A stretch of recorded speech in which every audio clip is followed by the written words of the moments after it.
From London to New York, from Tokyo to Singapore, from Beijing to Paris, all economic activities have been weakened by the sudden outbreak of COVID-19. This is not only a reminiscence of the Black Death that's sweeping the European continent in the middle of the 14th century, or the plague of 17th century London.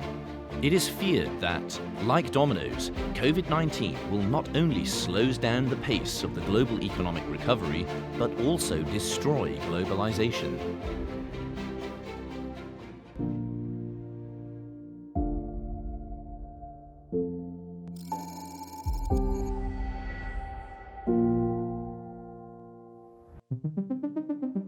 COSCO Shipping is the important carrier to get through the lifeblood of the economic globalization. COSCO Shipping ranks first in the world in terms of comprehensive capacity.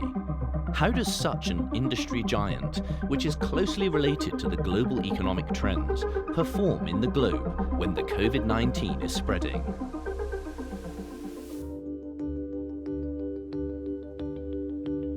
The coronavirus outbreak is certainly have some impact for the global economy and the shipping industry. I'm Wang Haimin. I'm Vice President of the COSCO Shipping Corporation. I can show that about 1,300 vessels is sailing around the world now.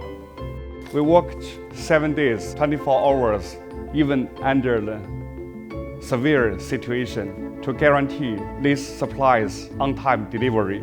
Up to now, we have transported more than 120,000 tons of medical supplies. Since February 10th, we have about 1,035 subsidiaries in China resume work. We believe when the outbreak is faded, the demand will rebound rapidly. China's importance in the global supply chain and the industry will not be undermined. The WHO judges that COVID-19 is not only a super epidemic that spreads across the globe, but also a large infectious epidemic that might be controlled for the first time of human history. David Gosset, a French scholar living in Shanghai, agrees with this view. He also gives a long-term forecast of China's development. Of course, China has been facing a very, very severe crisis, but this crisis is not going to fundamentally change the course of history. The Chinese Renaissance is here to stay, and it is going to change the world. My name is David Gosset. I have established the Europe-China Forum in 2002 in order to deepen the links between Europe and China. We have not only seen a resilient China because this coronavirus was a shock. The shock is being absorbed, and by the way, I expect a rapid recovery of the Chinese economy. And when you declare victory over such a crisis, you become stronger. This crisis will not affect the Chinese Renaissance. It might even accelerate the Chinese Renaissance. According to the statistics from the International Monetary Fund, China's contribution to global economic growth has exceeded 30%.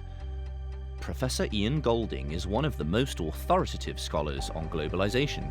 In his view, this epidemic has made the world realize China's huge influence in the global economy, and its engine is still full of power.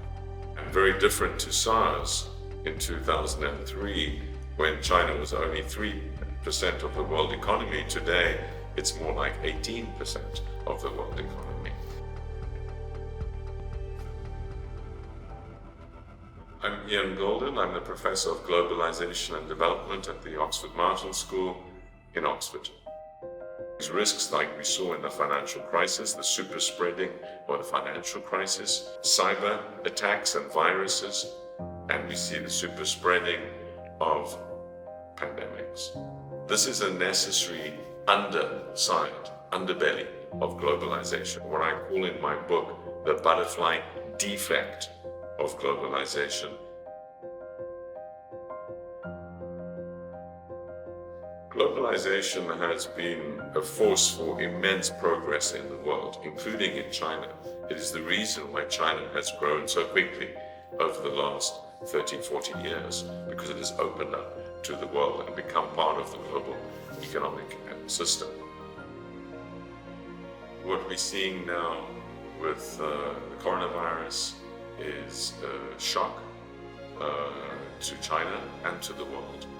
It will slow growth, but this will be a temporary phenomenon.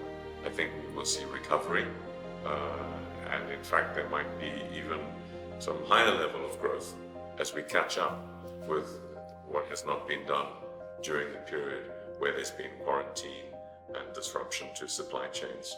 So I do not see a disruption to the long-term trend.